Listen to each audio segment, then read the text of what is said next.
live. Oh my goodness. Hi, everybody. Hi, Cara, Brandy, and Thomas. How are you guys? Wonderful. Doing good. I'm How's it doing going? good. Oh, good, Thomas.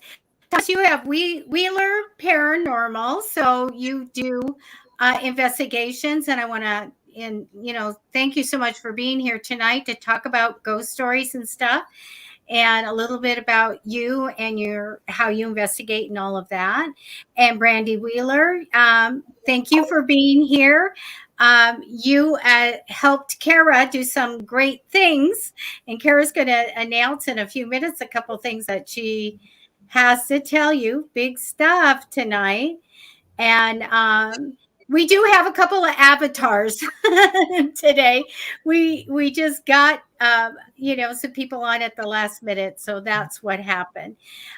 So you guys, people are coming in. This is great. We're going to talk about personal ghost stories, and again, we extend the invitation to you guys to be on the show and tell your personal experiences. And Cara, I'm going to put this over to you. You have an announcement for everybody, so you have the floor now. Well, thank you very much. Everyone, I wish I was live, but I hurt my mouth a little bit. But I am so excited to tell you that my book is published and on Amazon for sale in paperback. The hard cover will be done in the next day or so. But I am so excited. And the name of the book is The Shadows of Satan, Terror in the Mountains. And I look forward to everybody checking it out. I'm so happy and excited. And I also am happy that Thomas has my illustrator that I want to mention with him. Her name is Rebecca Wheeler, and she did the cover art and some beautiful photos on the inside of my book. And I want to shout out to her on what an amazing graphic artist she is becoming. She's fantastic. Is she right there? Where is she, Thomas?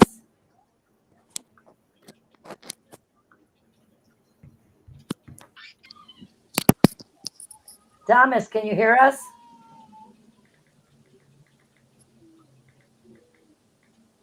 Oh, Thomas. Oh, Thomas has a issue with his sound. You might have to go back out and come back in, hon. That might help you. Okay. Let's see if he can do that. But his sister is there, and I just wanted to shout that out to her. She's phenomenal. She does some beautiful work. Great thing. If you go check out the book, you will see this amazing, amazing artwork. Can you hear us now, Thomas? Thomas, can you hear us? Okay, Thomas. I don't think he can hear us. Okay, I'm out.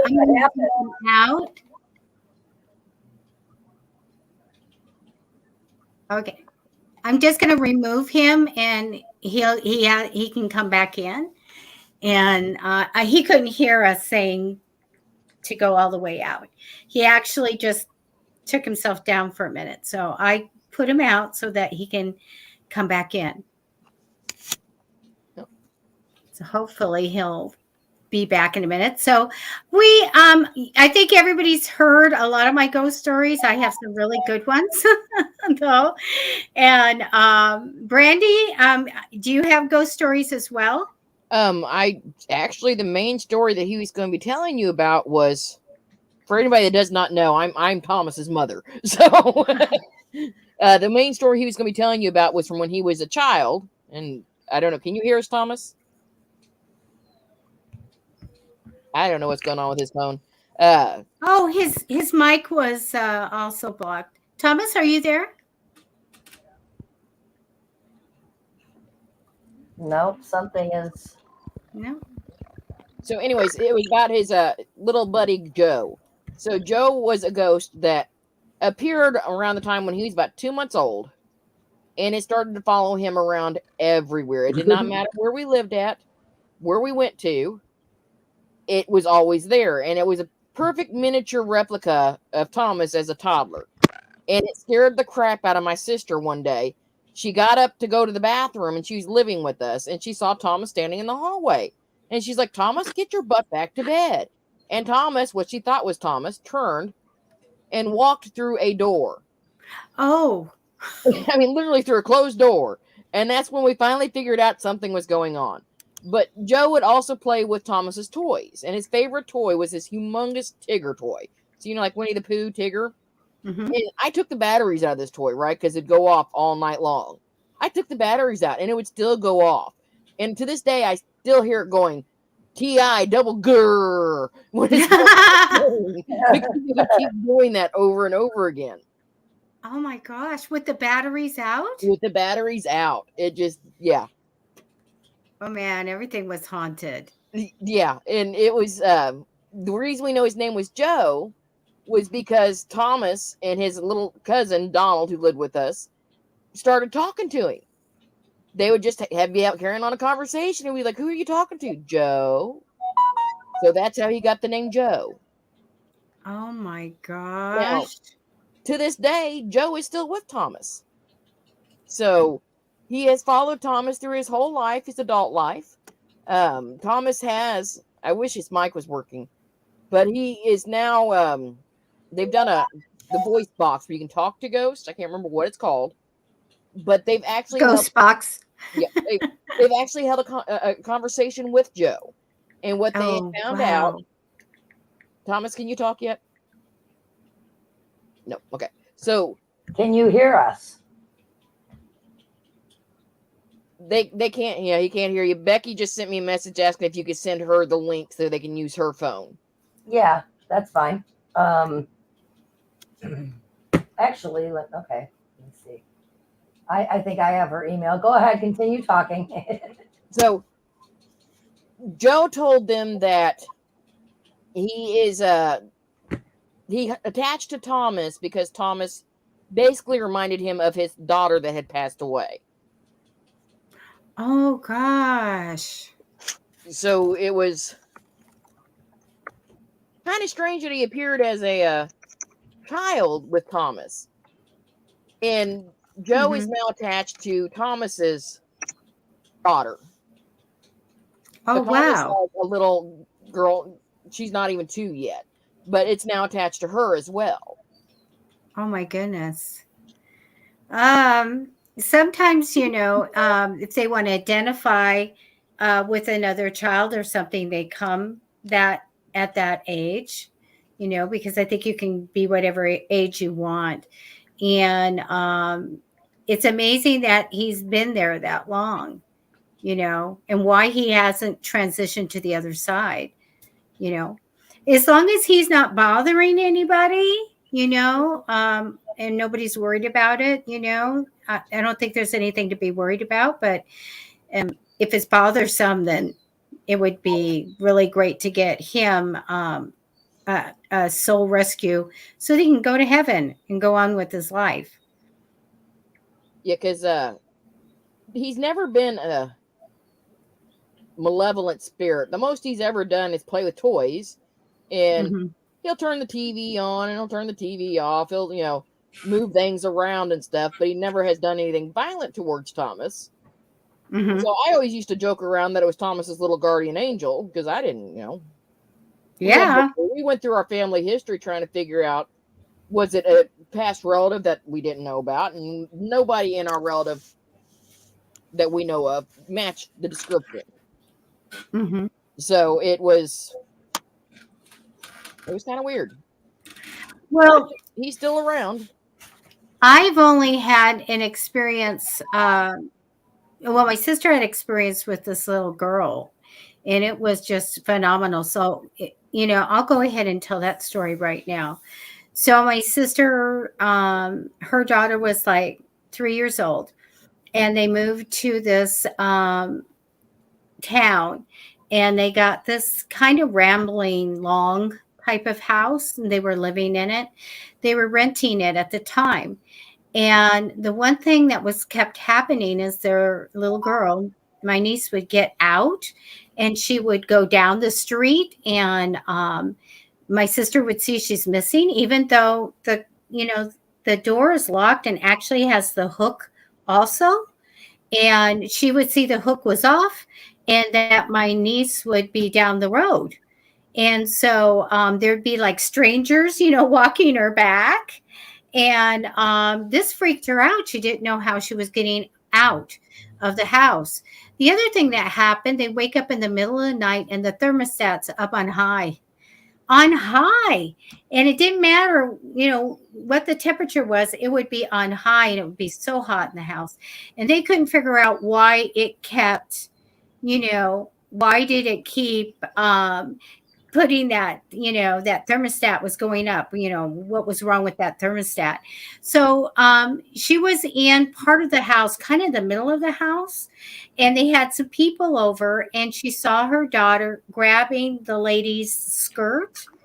And so as the little girl grabbed the skirt, she disappeared. She totally disappeared. So what happened was they went and asked the neighbors about the house, and they said, you know what? It burned down in the middle and killed the little girl. She was about 3 years old, and the house burnt in the middle, and it was rebuilt. So, and my sister said she was solid as can be. She wasn't see through, and she knew what she was wearing, all her clothing, color of her hair, everything. And it looked like she had new clothes on. And she just disappeared. So the little girl was a ghost, and my sister packed up everything and moved. So that's that story of that little girl. Hello. Becky is muted. Hello. Hi, Becky.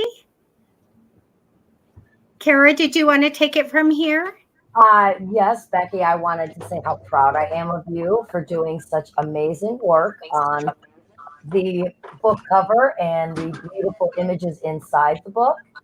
And we are published, and you are just going to be going so far and so fast in the graphic artist world. So I wanted to shout out to you.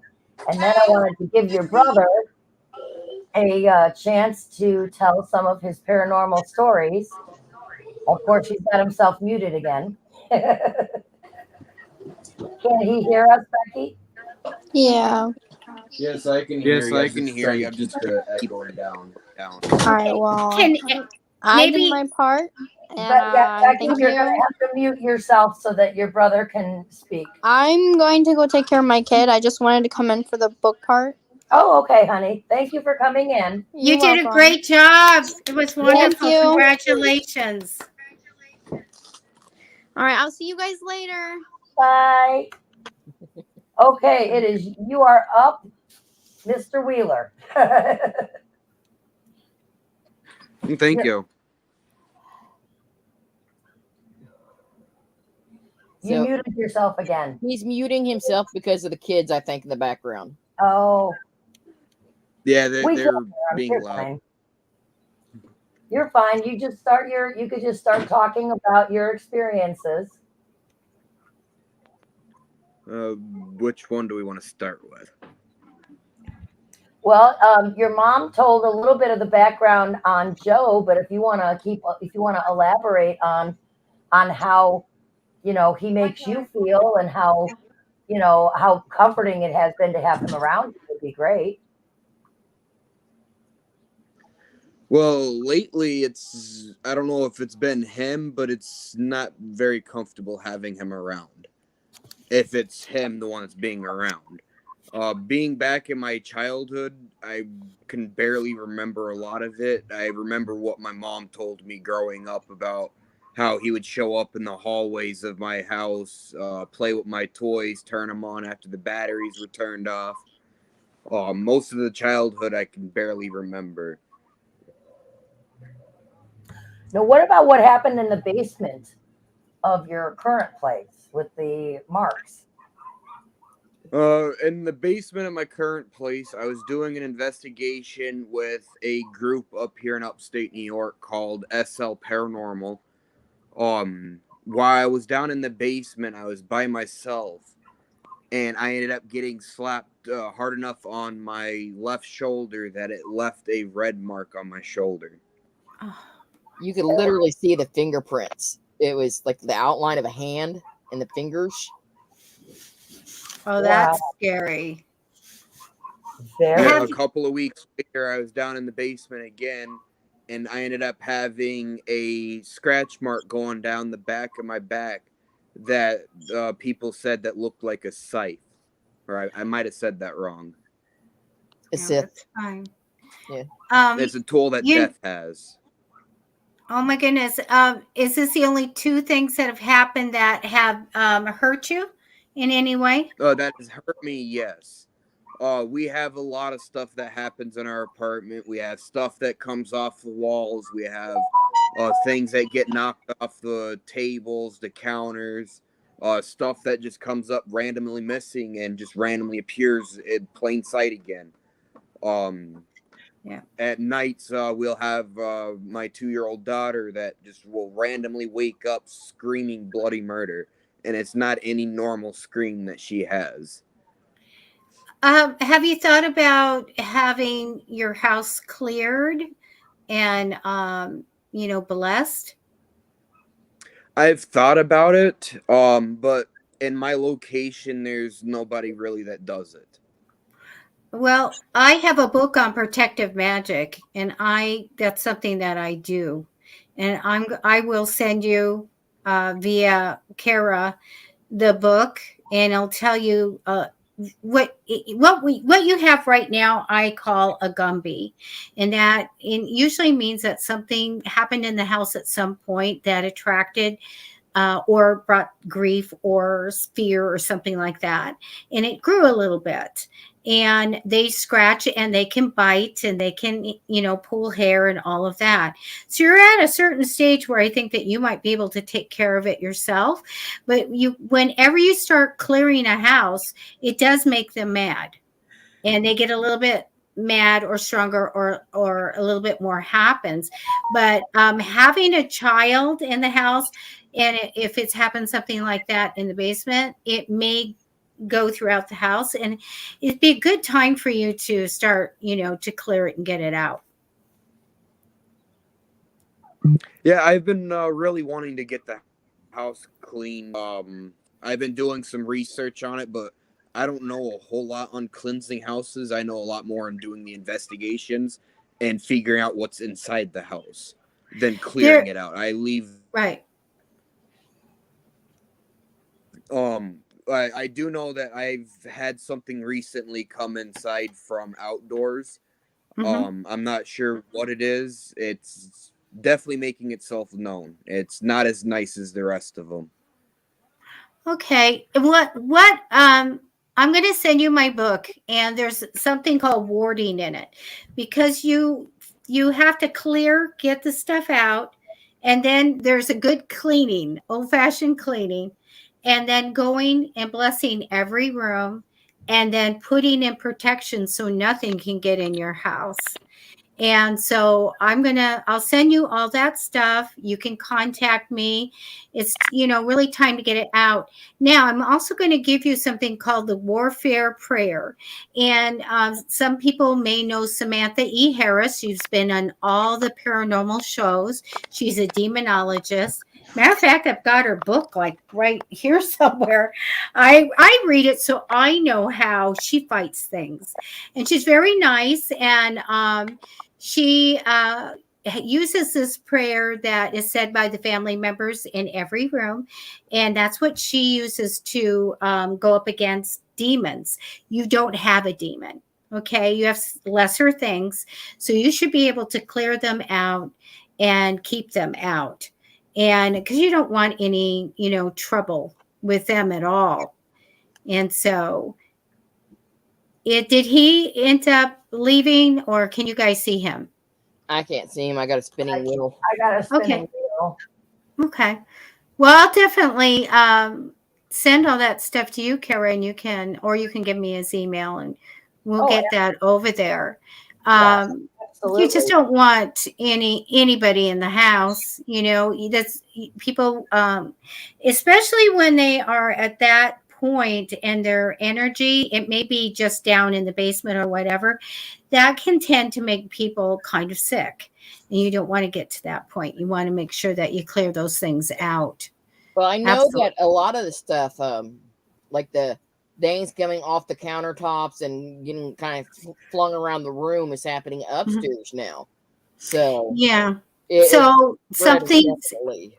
yeah, something's in there. A lot of times the low level stuff is if it's in the basement and scratches and everything, they're going to stay there, but it can get bigger. Um, it does sound like something's come in. Now, my house has always had things fly and move and all of that. Just like what he says about having things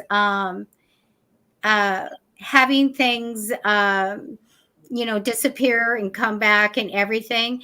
That stuff is not going to hurt anybody, but the scratching and stuff, I'm concerned with that doesn't get that dark stuff doesn't get any bigger.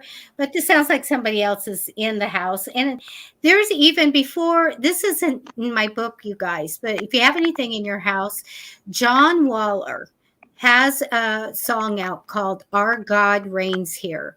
And I don't care what religion or whatever, this is a powerful song. And one of the things I tell people is to go play it in your car, go play it in every little closet corner.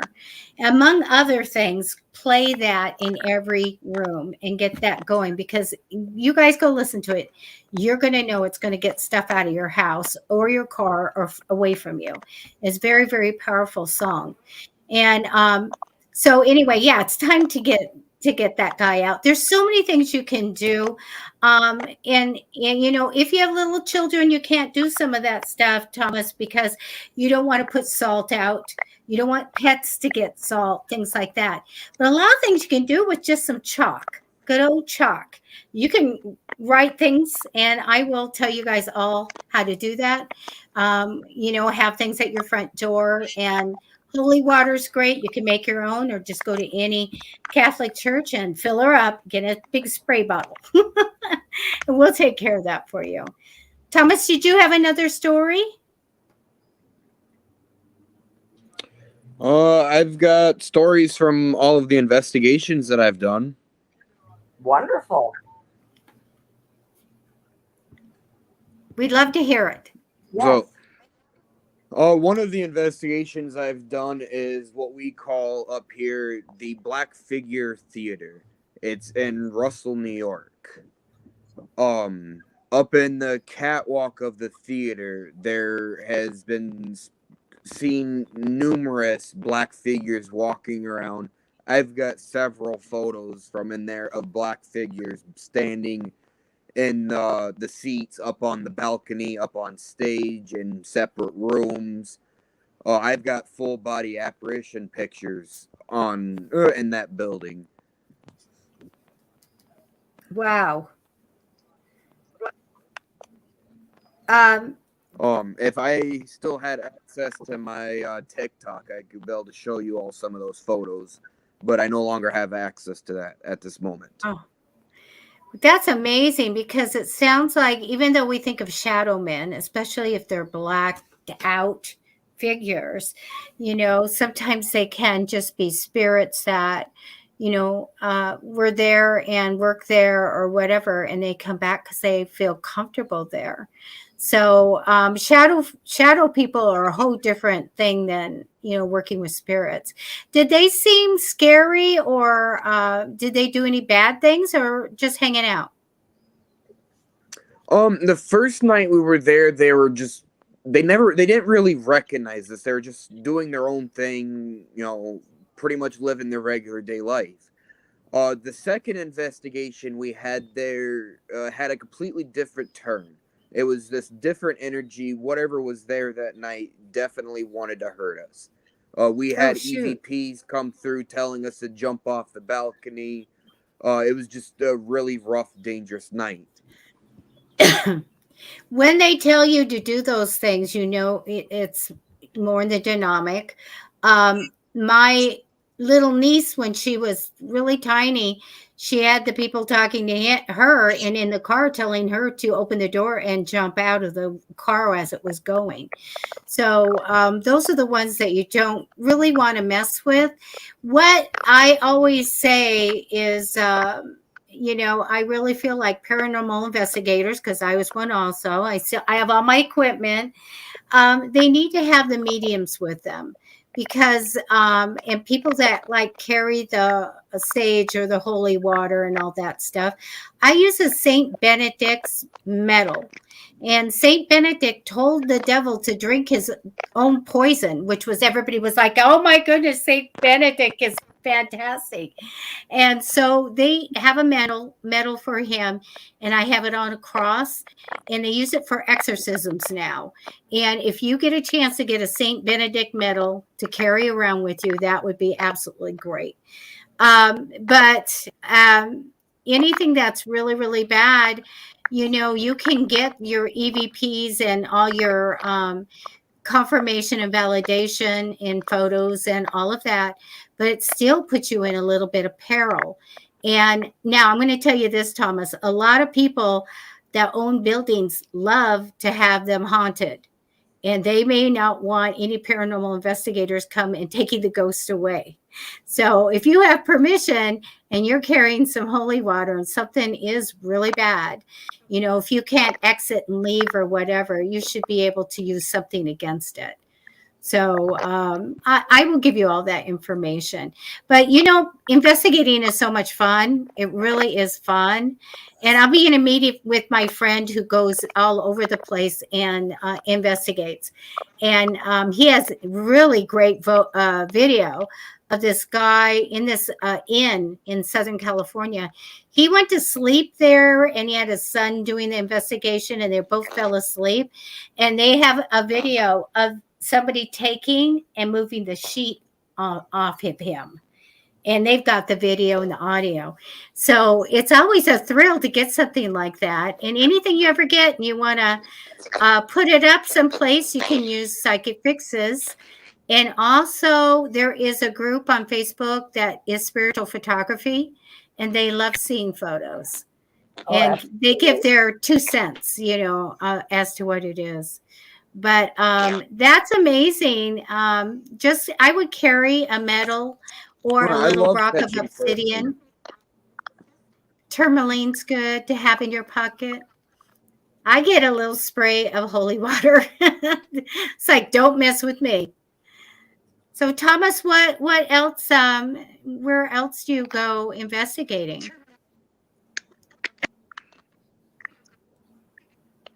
I go all over. I go to businesses, residential. I'll go to cemeteries, woods, just about anywhere.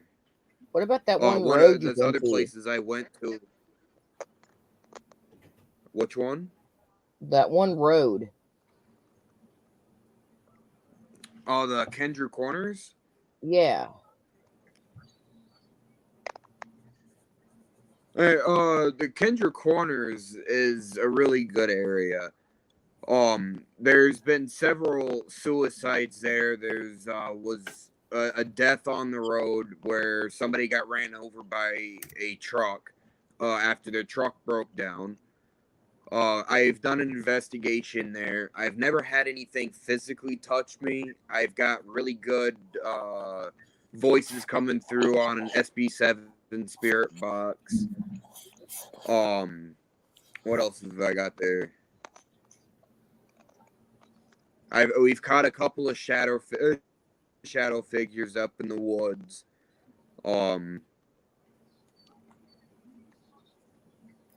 What do you feel Trying to about think the about what shadow else up people, there. Thomas? How do you feel about the shadow people? Do you ever get, if you get around them, do you feel cold? Do you feel any vibes that they're evil or nothing?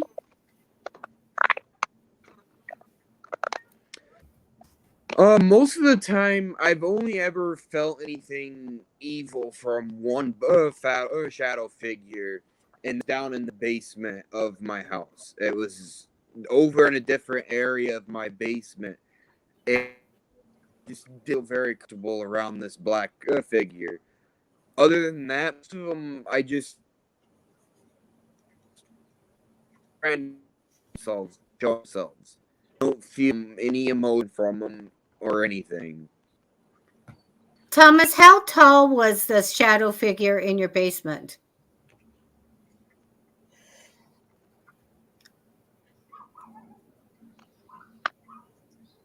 Nope. Is he frozen?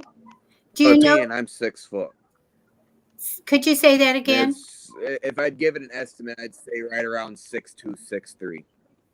Okay, so I you've said if got I had guess, I'd right around 6'2", 6'3". that is a very tall shadow figure. Yes. It's that means it's gotten strong. And what you usually can grab onto is something's around 3 feet to 4 feet. So you really have a tall one there that may not want to go anywhere. But since he's in the basement, you have a really good thing that he may not travel outside of there. So when you No, clear it out, do you see him somewhere else? I see him all over the house. I'll see him in the kitchen. I'll see him in the dining Okay. room. I'll see him in the bathroom doorway. I see him all over the house. There's times I'll even see him standing outside of the house. Okay. Yeah, he's gotten a lot of power because he's taller. So you're just going to have to dig in and I would start with the basement and work up and you have to make sure the whole house is cleared with everything that I send you. Get it all cleared. And like I said, the next day he might move stuff and not be happy. You just go and do it again. You have to get every corner and everything, blast that song everywhere. But do go get some holy water. And there'll be a lot of things in my book that can help get him out. But once he's out, then you go into each room. And if you can get people together to all say the warfare prayer together, and the next time you get together, the family prays in every room and the closets, a little prayer. Doesn't have anything elaborate, just a little prayer. And then I put things in the book that say how to keep that from crossing your threshold and coming in. So and I'm just going to say he's a little bit strong. So you just have to stay with it and get him out. Oh, he can't hear us again. He's right there. There he is. I actually have two interesting ghost stories from my childhood. Now I can hear you. Now you can hear. When I was a child, I grew up. Every house we lived in was haunted. Every one of them.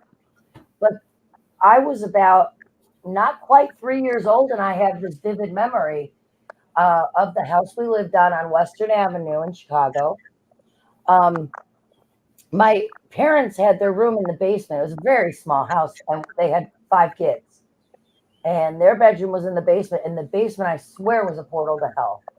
I was terrified of this basement. And part of the basement was dirt floor.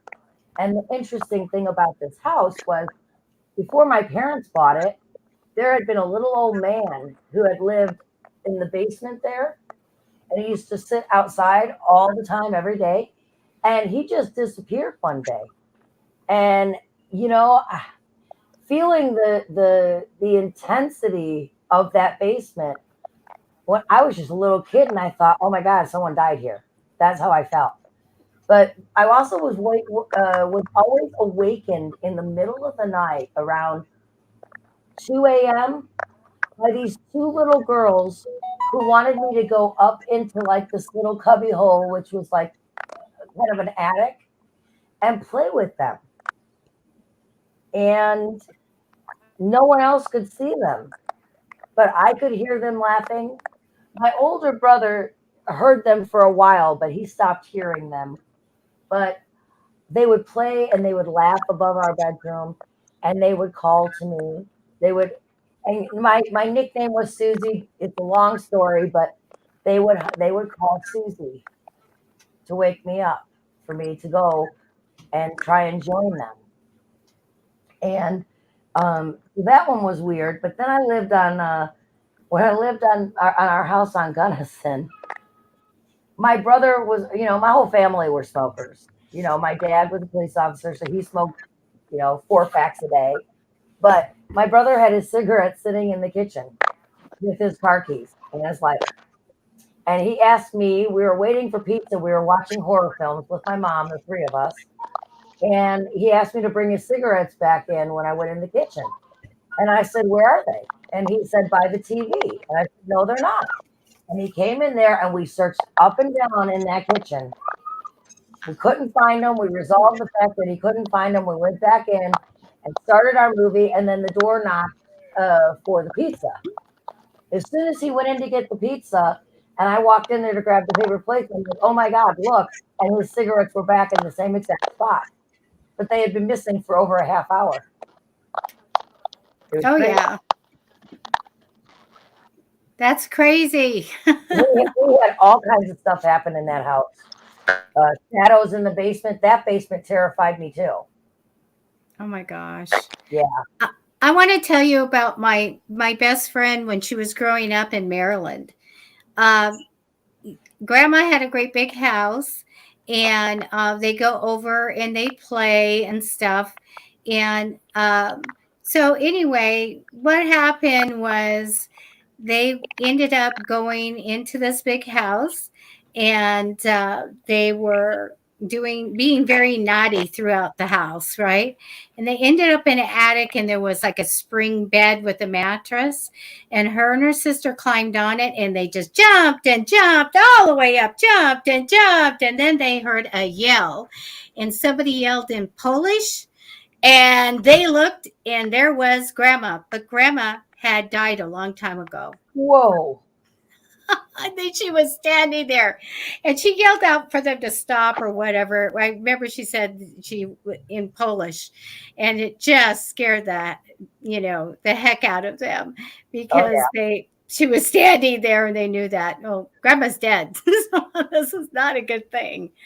But I do have a shadow figure. Well, I have a couple stories, but I do have one, a personal one, if you guys want to hear it. Oh, sure.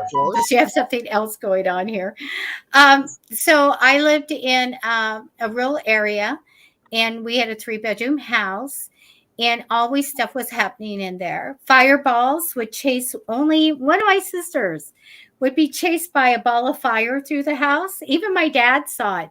And that happened a couple times. It would just be, she'd run screaming and running everywhere, and this thing would follow her, and then to the bedroom and disappear, her bedroom. And I was pretty bad because I would scare her a lot. And I remember one time I went in and got over her bed and went boo and really scared her, and she was mad.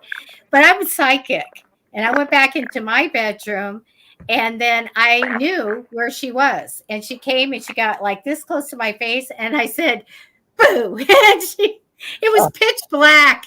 And I go, those are the things that you do when you're psychic, right? And then she had told me that there were little beings, little tiny shadow people cloaked with cloaks, hoods, and in her bedroom.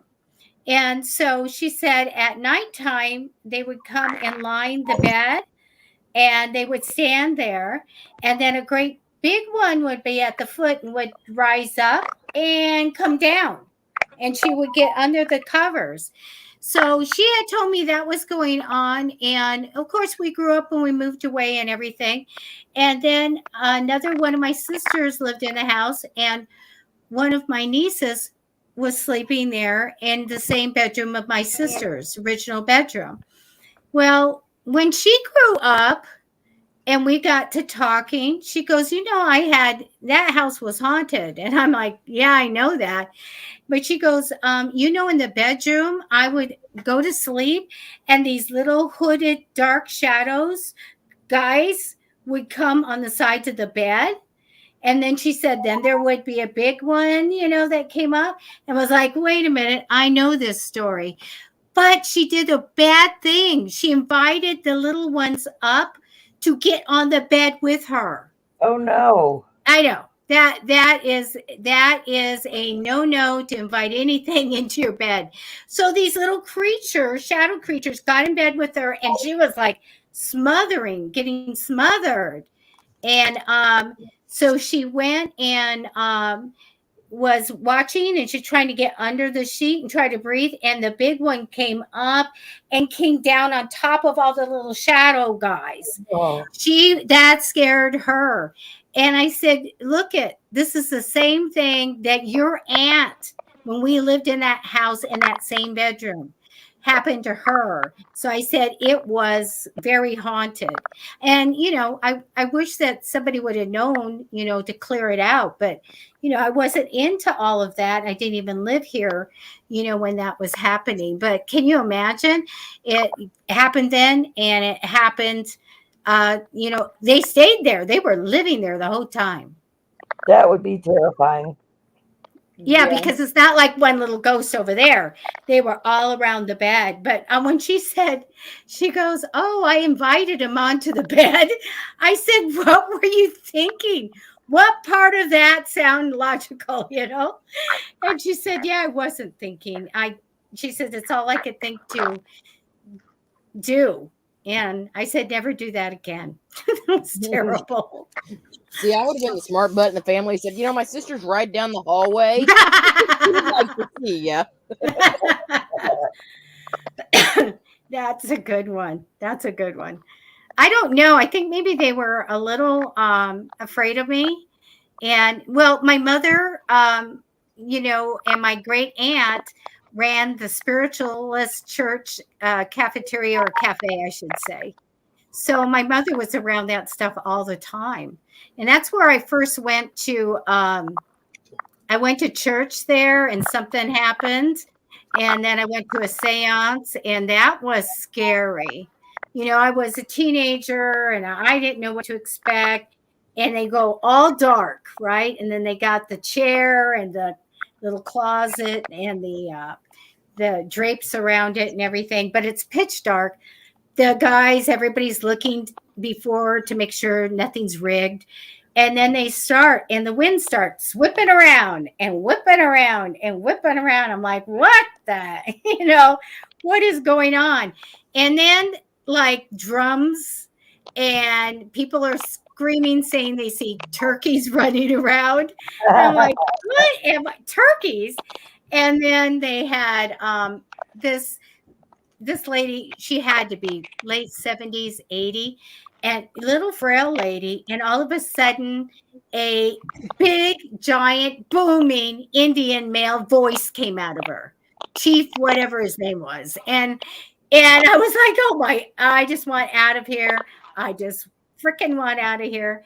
And then something got whipped around and got my pant leg, and whipped around. It got, I'm right there, and I can't see, whipped around. I said, something is getting my pant leg. And they said, there's a dog running around, and he's grabbing your pant leg and running around the circle.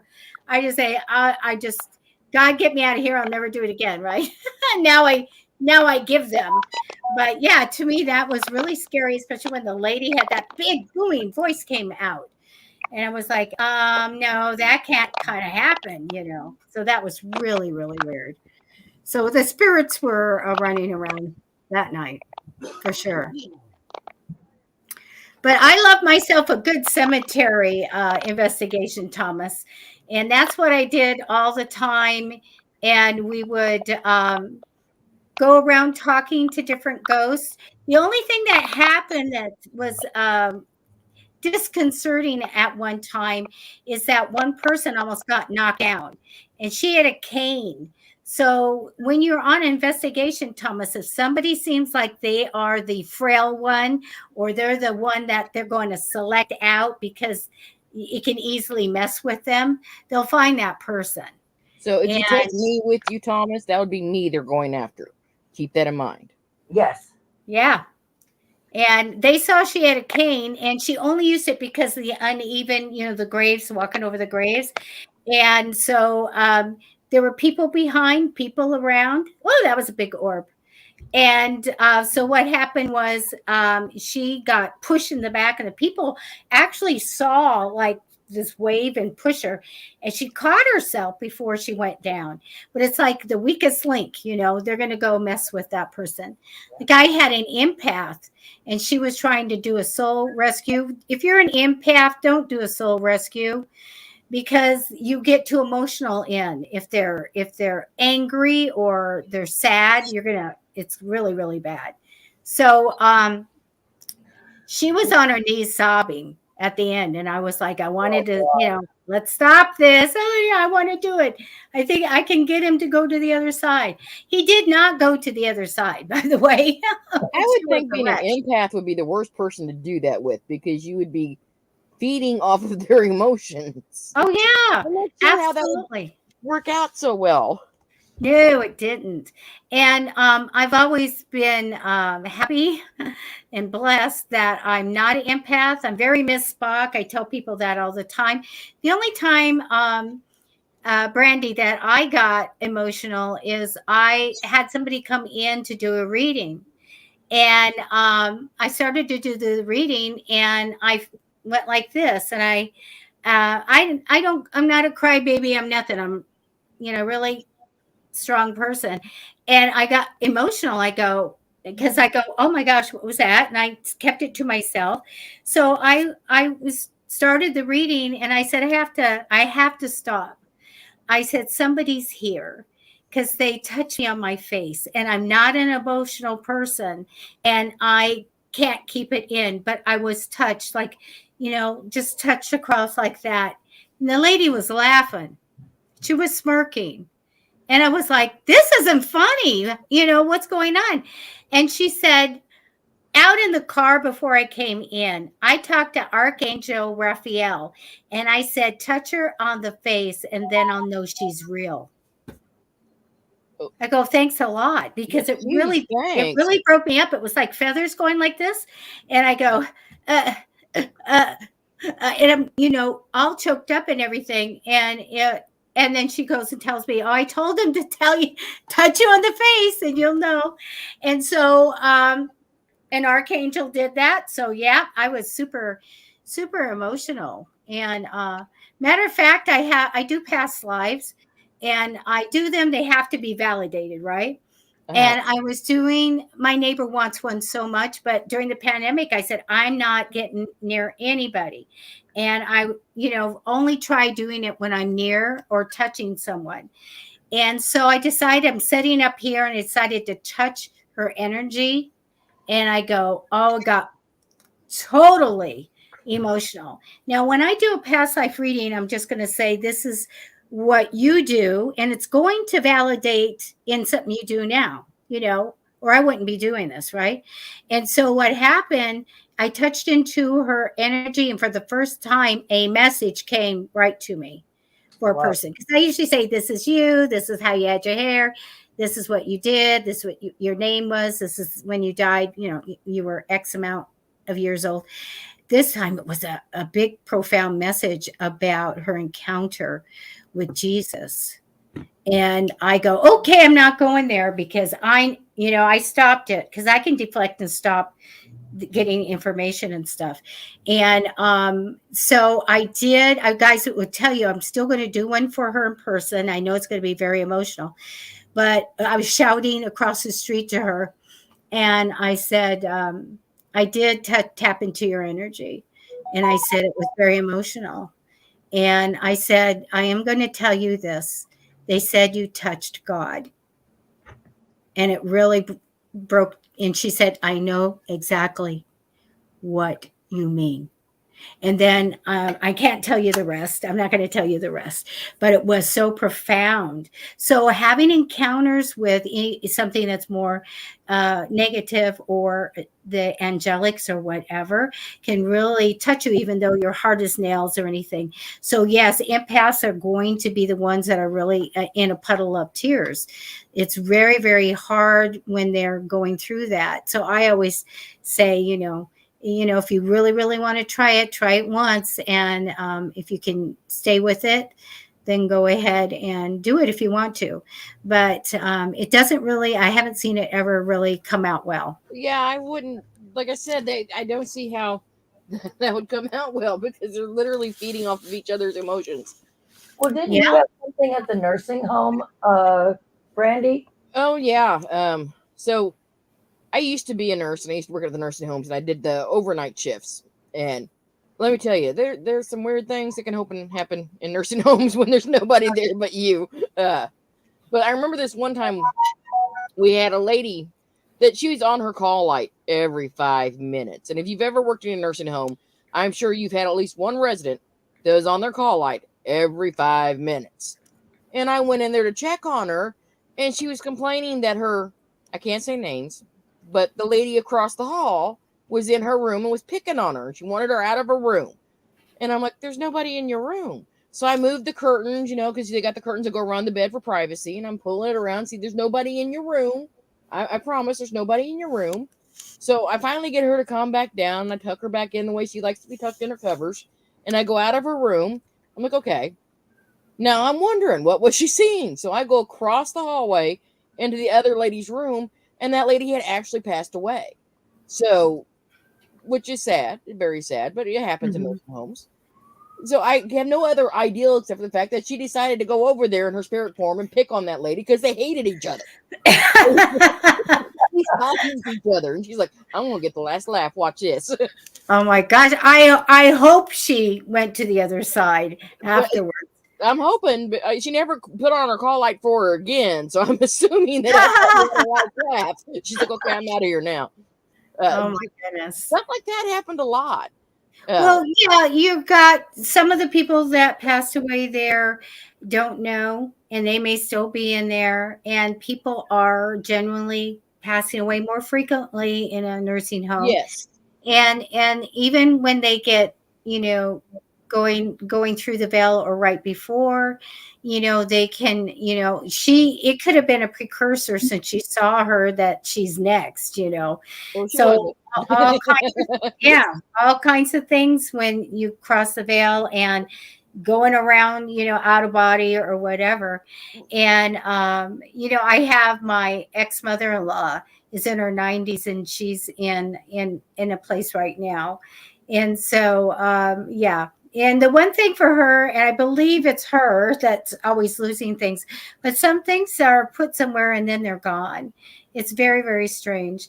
But I can imagine that that'd be one of the hot spots for activity, I have a ghost story with a twist to it.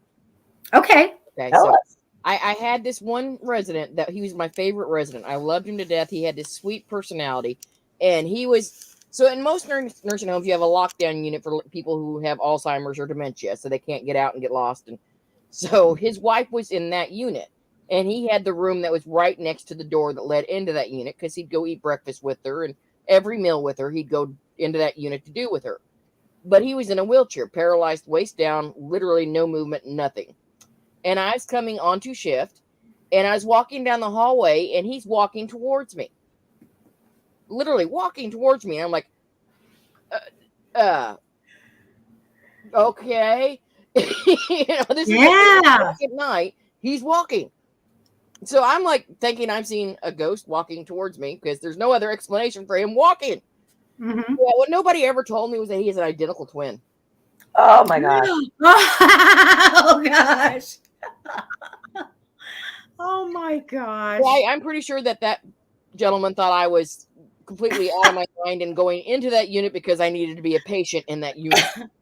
That is so funny. Because literally my jaw hit the floor. I had to reach down, pick my jaw up and rehinge it to myself because. Oh my gosh. That is hysterical. Katrina she's laughing. She's laughing hard. I'll show you. There we go. Experience, but never a twist with the twin. Oh my gosh. Don't we all wish we had one? Too. What'd you say, Brandy? We used to have ghosts that do wheelchair races down the hallway in the empty wheelchairs. Oh my gosh. They just all of a sudden they just start rolling down the hallway and you're like, I wonder who's gonna win this time. Oh my goodness. Yeah, paranormal activity, especially if it's around where you work or in your home, sometimes is unsettling. I get a thrill every time something happens. Something big, something flies and floats, doesn't fly, floats across the room, or moves, does all kinds of things. I have knocking on the front door all the time now. And I thought, could it be birds? Could it be whatever? And I look out, nothing's there. They'll knock on the front door. And that's because they used to knock in the house, but bam, bam, bam, and knock in the house usually at 3 a.m. And I stopped that, you know. And so now they're knocking at this is like a bad, and I have like part vampire is my shirt tonight.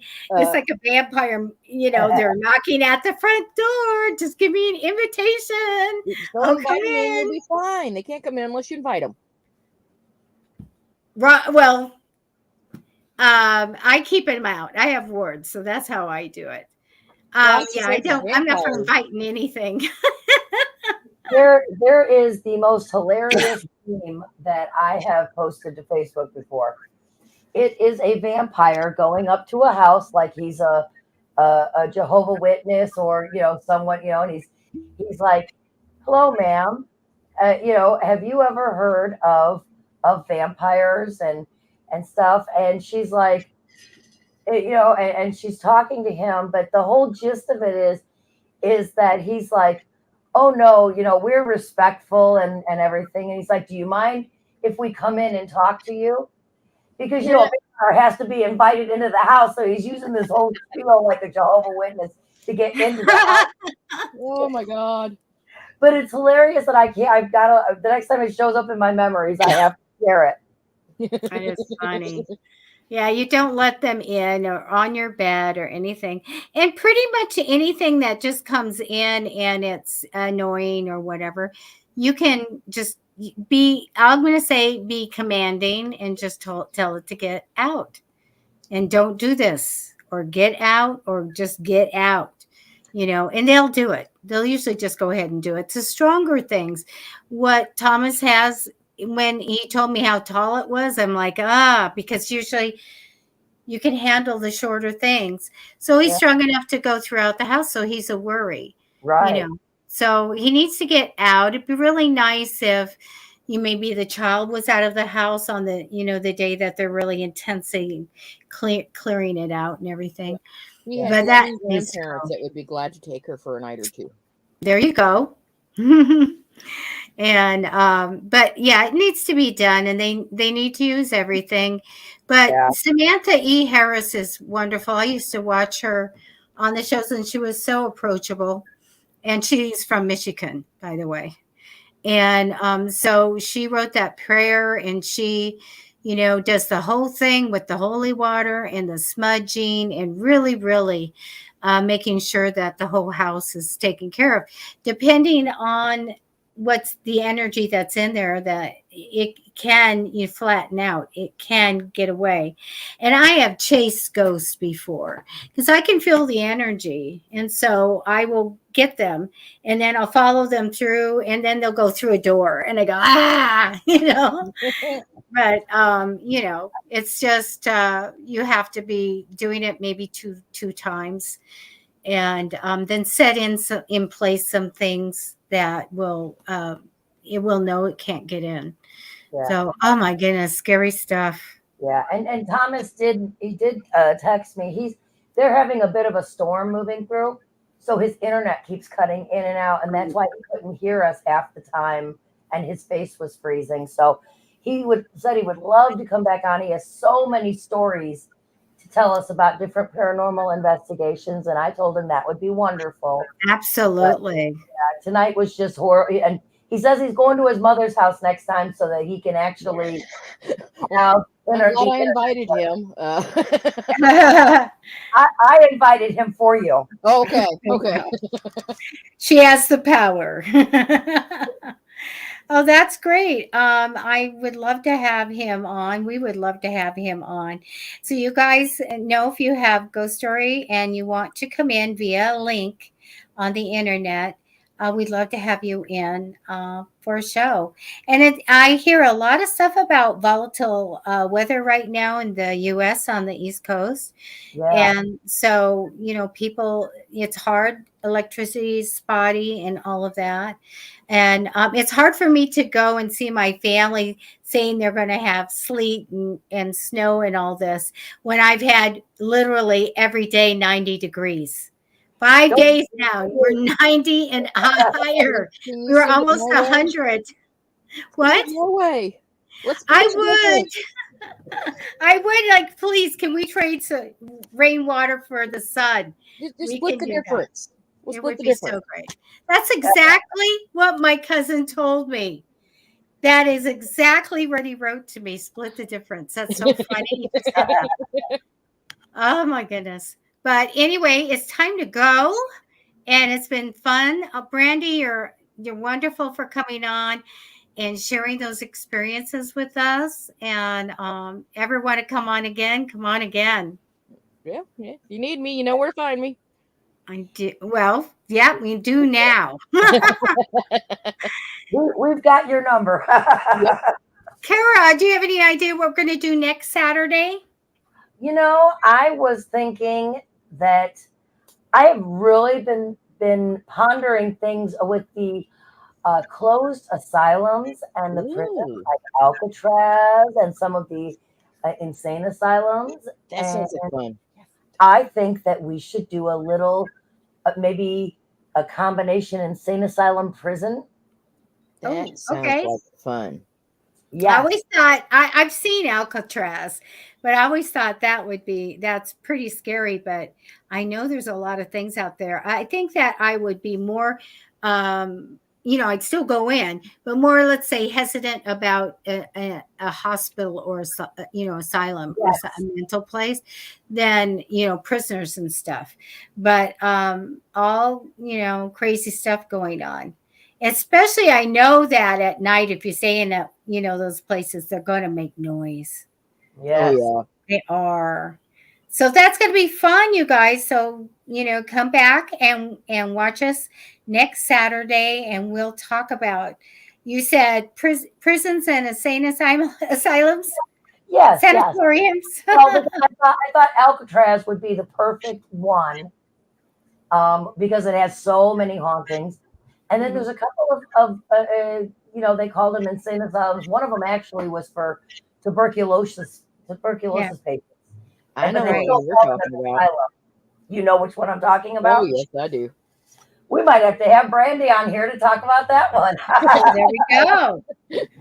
There we go. That'll be fun. Okay, so Brandy, stay on, but we're going to say goodbye to all of our viewers. You guys, everything to Bye, us. everyone. Thank you so much. And if you haven't liked or followed, please do that. We're just starting up, and hopefully soon, let's say maybe in May, we'll be going to some radio type of thing. So get in now on the ground. You'll be the founding viewers. That's right. Thank you, guys. Good night, everybody.